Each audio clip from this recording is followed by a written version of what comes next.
started Let's Open the Doors last year as a platform to have conversations on issues that are not often discussed. Our first discussion was for parents and concerned adults on speaking to children and young people about sexuality. And today, it will be about sexuality and disability. Why a session on this topic though? Is sexuality really high on the priority list of people with disabilities when compared with issues like education, employment, or accessibility? What aspects of sexuality matter for people with disabilities other than, say, managing menstruation or preventing sexual abuse? And then there's a whole question of what we mean by sexuality. Are we talking only about sex, which is the common understanding of the word sexuality?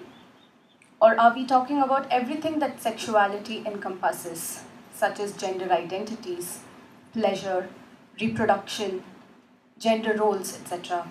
What about laws, for example? How will the hearings on Section 377 that are ongoing today matter to people with disabilities? Yeah, that's a lot of questions. In 2010, TARSHI released a working paper that tried to answer some of these questions. At that time, there was much silence and social stigma around sexuality and disability, even though there were people working on these issues in their own spaces, and there was a growing awareness and engagement with this challenging subject. At TARSHI, we are particular that discussions on sexuality are not restricted only to prevention of violence or reducing infections. We believe strongly in an affirmative perspective of sexuality, one that takes into account the pleasurable aspects of sexuality in addition to the important topics of preventing violence or reducing infections. Our 2010 working paper was an attempt at identifying and highlighting the connections between sexuality and disability that include but go beyond issues of health and violence. In the process of research for that paper, the people and organizations that we met, some of whom are with us in this room today, shared their experiences and stories of stigma, myths, mistaken assumptions, social and cultural stereotypes, both around disability and around sexuality. These were significant barriers in the effort to build a public discourse on this subject. In March 2018, we released an updated version of this working paper.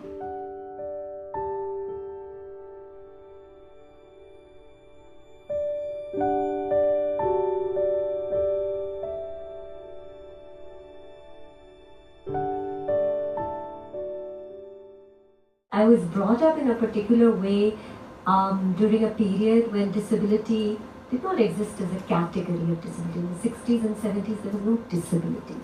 You had handicap, you had impairment. Impairment was a medical term. Person can't see, person can't hear. Handicap was, oh, they can't see, so they're handicapped. So handicapped means what? Oh, maybe they can't walk, study kaise hoga, how will they study schools, they can't see, so how will they look at the blackboard, how will they move if it's it's a limb related handicap. So I grew up with those categories, and I think at the process of socialization, there was almost an attempt to write off the body. And these things happen. They happen very subtly. They happen in families. They happen in the course of socialization. And they happen to an individual who is during that period of their lives growing up, developing, quite passive, quite receptive to any influences. So this sense of forgetting the body, or maybe ignoring the body, or maybe underplaying the body, and overemphasizing the mind, which I probably have a tendency to do. I think it has nothing to do, I think, with me as a person, as intrinsically my personality, that I devalue the body or I value brain power over body power, which I may. But I think this particular mode of being as an experiential reality is something that comes out of my experience, where I grew up in a family where I was perceived to be visually challenged, which, now I think most of the people will think, so what? I mean, that doesn't have anything to do with that. Okay, you get JAWS, you get literature, you get accessibility in terms of technology, and you're fine. It was not like that earlier. So you see, the reason I'm emphasizing this temporal phase, why I'm going into this past, because I'm talking to you about last 40, 45 years of life, so how much has changed around the issue of disability. It is really something which amazes me now. We've moved a long way now, where we're now willing to see that nature and society produce variety, they produce diversity, and though the majority may be men, the majority of people may be men and women as two dichotomous. These are also social creations, because as Freud tells us in his series, that at a given point in the life cycle in childhood, people are bisexual. Everyone is bisexual. So that diversity, I think, is very important. When, it's easy. I'm bringing in the sexuality example because it's easier to conceptualize. And then when you move to disability, which is again a diversity in our society, where all of us are knowing that sexuality itself is such a taboo subject.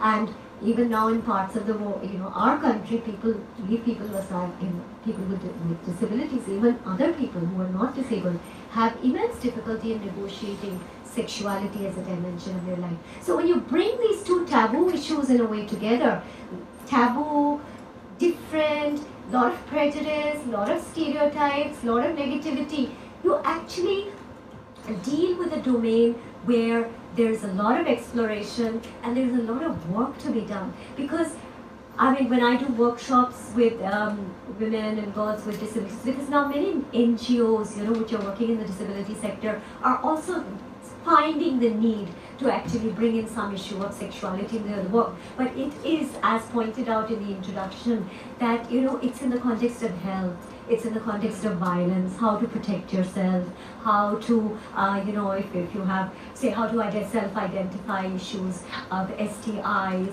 or how to, protect yourself in terms of, fertility. But it's not in the sense of pleasure. That we're still far away from that. And it's actually something that even I feel a bit hesitant to engage with in our context, not only of the disability context, but also of the fact that sexuality is such a issue of difficulty. And when it's in the disability context, there's this ethical issue that comes up, that I'm exposing this whole dimension of pleasure, potential, possibility as a right. But can society give them that opportunity? So how is it valid for me to really bring this as an important dimension of people's lives, when many of these girls are going to go back to households, are going to go back to communities where they're just going to be looked at as sexual beings, and this dimension is, even if they mention it, it may work negatively against them. Disabilities are different. Although we want to bring them together because there is an underlying, oppression, and there's an underlying marginalization, and it's a good box in which to work strategically. But every disability has very specific characteristics and very specific implications with regard to sexuality. The way that the visually impaired would look at their sexuality is very different from the way that a mobility impaired person would look at sexuality.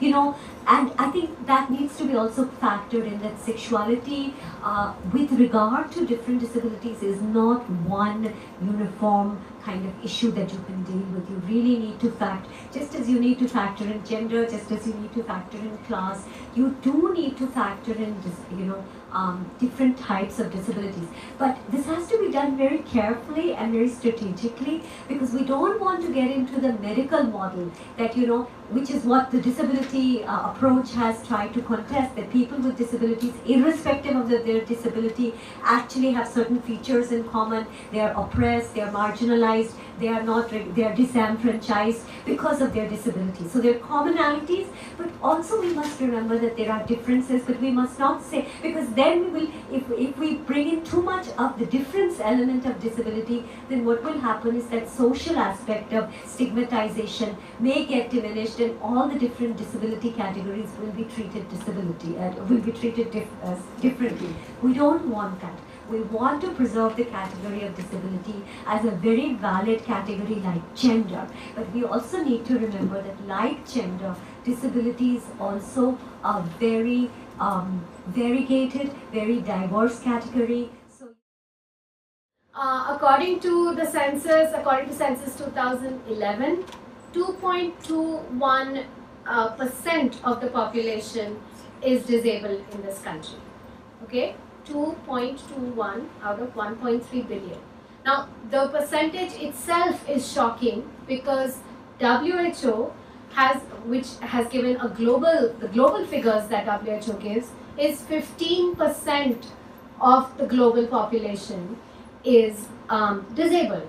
So how come in India only 2.21% are disabled? Obviously, we are a better country, that we know, right? We're the best country in the world, we know that. But apart from that, we also have questions about, at the time of enumeration, at the time of actually taking down the data during census, is the data being collected properly? That's one question. And the other thing also is that there's an entire culture of silence around disability in this country. This is something that Renu has talked about, and I'm absolutely sure Mary will also speak about it.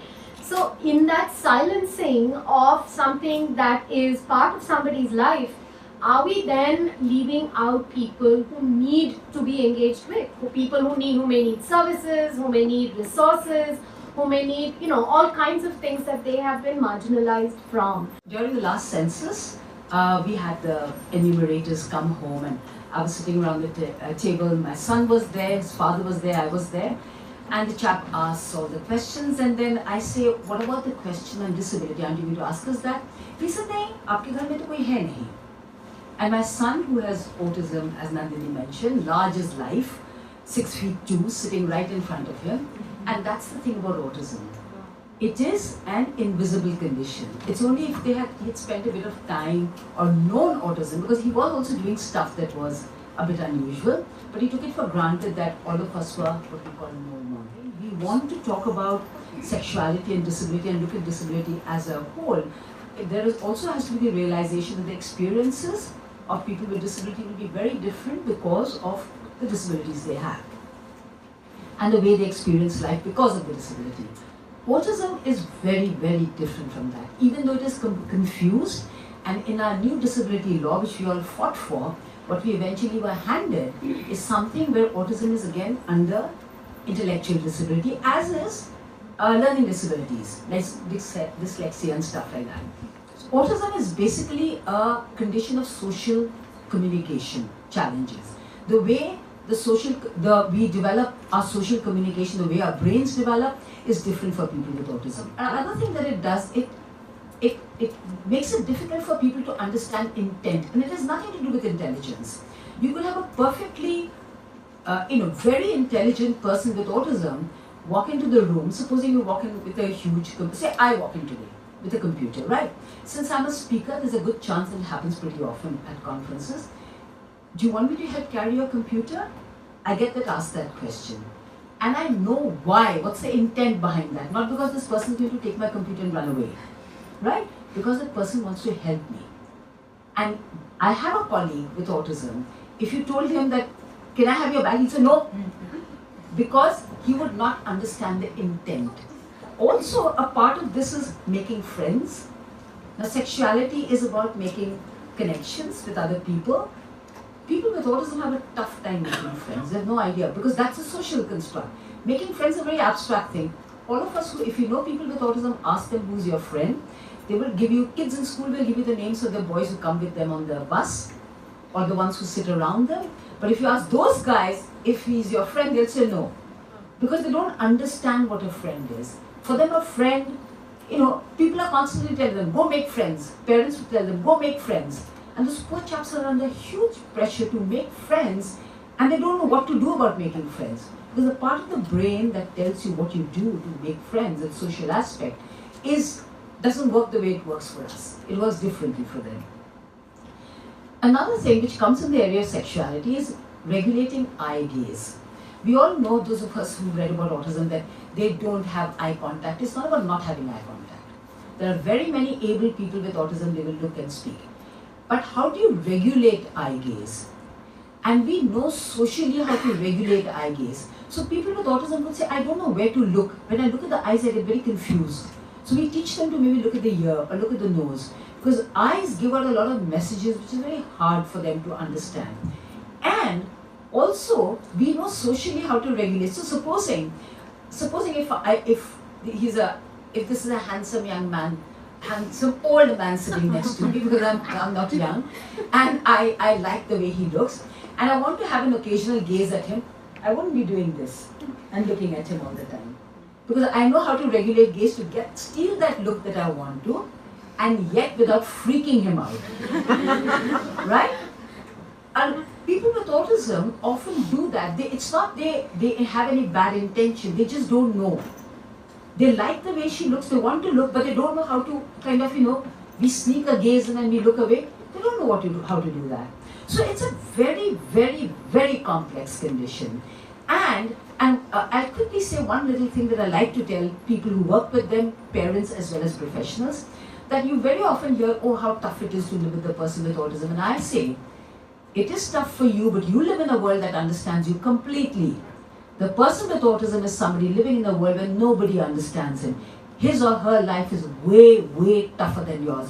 So just shut up and stop talking about how tough your life is. The other thing is that when you have autism, you have a difficulty with what we call the experiencing self. So I experience myself, I experience my emotions, I experience my body, and I know and I understand my emotions. Sometimes we may not, but by and large, I know at least the simple emotions. When I'm upset, when I'm happy, when I'm angry, when I'm bothered, I know what I'm experiencing. When you have autism, you often don't know that. You're experiencing, you are being angry, but you don't know what you're experiencing is anger, right? See, all of these things, they have to learn cognitively, that we learn instinctively. So when you have difficulty with an experiencing self, and you're experiencing some kind of a sexual arousal, you don't really know what you're experiencing, right? And because in our country, sex is a bad word, and nobody ever talks about it, and parents are embarrassed and ashamed to talk about it, they're often very confused, because for those of us who do not have autism, we know how to get that information through friends, through people sitting in school, somebody else I've met. I know where to go and get that information. If I have autism, I don't know how to get that information. Nowadays, some of them do get on the internet and get information, but not all of them can. So they are pretty lost about what it is that they are experiencing. What is it that they are feeling? And that is why I just mentioned that we had a workshop. One part in our workshops always has been and continue to will be about sexuality. Talking about sexuality, because we know that every family's or teacher working with them is facing challenges in this, but they're too embarrassed to talk about it. And this has to be talked about, because we have to help people with autism to even understand what they are experiencing in terms of sexuality. So there is no conversation around sexuality, right? The other thing that happens with all disabilities, but happens more with people with intellectual impairment and autism. One, of course, is that they're asexual beings. The other one, that they're sexually dangerous people. They're all going to leap on you and rape you, first chance they get. And this is something that is actually, unfortunately, propagated by many of the National Institutes of Disability as well, because they actually believe, and you have books which mentions that they are people you have to be careful about. So, when you have autism, when you do not have a good social understanding, all of us explore our bodies, right? We explore our bodies from the time when we are young. And because we have an understanding of other minds, we figure out very soon that people think this is not a good thing to do. It's not accepted. So we know how to hide and explore ourselves. But when we have autism, we don't know how to hide, right? So even 5-year-olds are often accused of being hypersexual. All the kid is doing is trying to explore his body, right? Because he wants to find out about his body, and it's a sensory feeling. All kids do that, and they're doing it openly. So on the one hand, there is this fear and terror of people with autism who touch themselves and feel themselves because they don't know how to hide. So what it comes from is this not understanding this whole concept of privacy. Because privacy, again, is a social aspect. It's a social construct. So if I have autism, I don't really understand privacy, right? So if I don't understand privacy, I do not know where or how I should touch myself. And it's not just about sexuality, where should I dig my nose? A person with autism would do it right in front of everybody else to scratch their bottom. Whereas I would know that I do not do it, though a lot of Indians do it in front of everybody else. So, but some of us try to be a little bit more appropriate. So they often don't know where they should be doing this stuff. And again, it has nothing to do with intelligence. Oh, this child has a disability. Poor thing, I have got to help him. So he sleeps with the parents, or she sleeps with the parents, he or she. So as adults, I am sleeping. As a son, I'm sleeping with the mother. As a daughter, I'm sleeping with the father, right? And having autism, I do not know that maybe I do not wrap myself around the parent. So I'm giving very confusing messages to the child. First I say, you don't do this and that is not right, etc., etc. They're constantly being told that their behavior is not correct. And then you're giving them very confusing understanding of how they should live their lives, right? So there are 30-year-olds who are still sleeping with their mothers, and now the mothers come to us and say, how do I stop him? But why did you start? So the thing is that it is a complex condition that families often don't understand, professionals don't understand. So a lot of things that happen okay. So the other thing is that a lot of the conversation that happens around people with autism is, again, like it was mentioned before, about hygiene, about health, about personal safety, and never about pleasure, but about marriage. Get them married and things will be okay. So what they get are these very confusing information from the world around them, and very little acceptance that there is a sexual need, there is a sexual desire. Masturbation is a huge no-no, right? So there is no, we have to actually tell schools and parents that we will teach the young people how to masturbate, where to masturbate, when to masturbate, because these are things that they need to learn. Hysterectomy, common thing. If you're a girl and you're having your periods, you don't have any sexual needs, get a hysterectomy done, and that's it. So basically, I just wanted to give a little idea of what it is like to have autism and to live with that, and the kind of perceptions that people have about people with autism, asexual, hypersexual, sexual predators, and very little understanding of how to teach them to take care of their experiences, of their feelings, and of their lives around sexuality. There's lots of terminology that we use and lots of different kinds of words that we use. So I want to place some of them in front of you. One of the terms that I have learned from the disability rights movement is called TAB, or temporarily able bodies. So it's like the world is divided into people who are disabled and people who are able. Disabled. There are just two kinds in the world, right, as far as disability goes. But this is beyond that. So the term which I've learned is temporarily able body. Another term which is something that's important to know is normate. Is feeling normal, and this is normal, the rest is abnormal. So the whole question of normal, abnormal, that the disability movement calls normate. It's a normate attitude, so normate. And of course ableist, just believing that this is the world, this is how it is, and the rest of you just thoda adjust kar lo. Right? We love adjusting, right? In our country, jahan pe bhi jao, they'll say adjust karo thoda sa, adjust madi, depending on what language you're speaking. So adjust. So the ableist world which tells everybody else who cannot be in that place, you adjust because the problem is yours. So a lot of disability rights activists have talked about the fact of how right now I'm going to quote Anita Ghai, who's a teacher at AUD at Ambedkar University, and Anita talks about how you come from a place where if you have a disability, it's your problem. It's probably your fault. Kuch pichle janm ka paap hoga. Who knows why?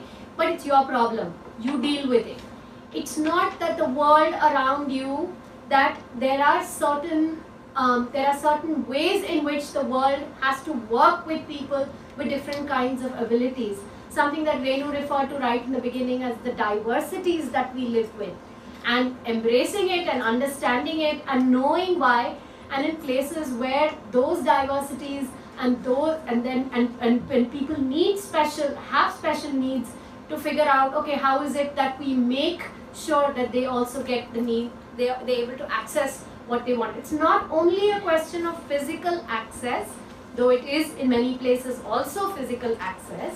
It's accessibility, being able to reach a place, being able to reach IIC Annex, right? How do you get to this place? If you're in a wheelchair, if you're on crutches, if you have a cane, how do you reach this place? So one is just access. But beyond that, something which I've heard so many people talk about, write about, there's so much wonderful reading around this, is also about a feeling of isolation. A feeling of, if this is my problem, then I have to figure out what to do about it, and everybody else around me will just, either invisibilize me. So people talk a lot about feeling invisibilized, and Renu has already talked about, and Mary also, about feeling stigmatized and discriminated against. I have over the years worked with a number of different groups having different kinds of disabilities, and each time, like for example, Renu and I facilitated a session once together with a group of blind women, and again, to be able to, so for me as a trainer, I've been doing training for many years, but I find it really challenging sometimes. I'm thinking about it and saying, okay, now how do you make this a useful exercise, not for me as a trainer, but for the group, as a group that needs to understand about sexuality. So as we went into the discussions around sexuality, we were talking about the body, we were trying to map the body, but usually there's an exercise which I'm sure many of you know about, which is called body mapping. And body mapping is a very visual exercise. So you draw the body and then you name parts, and it's a very visual exercise. It's a very fun exercise. But with this group of blind women, my question to myself was, okay, now what? How?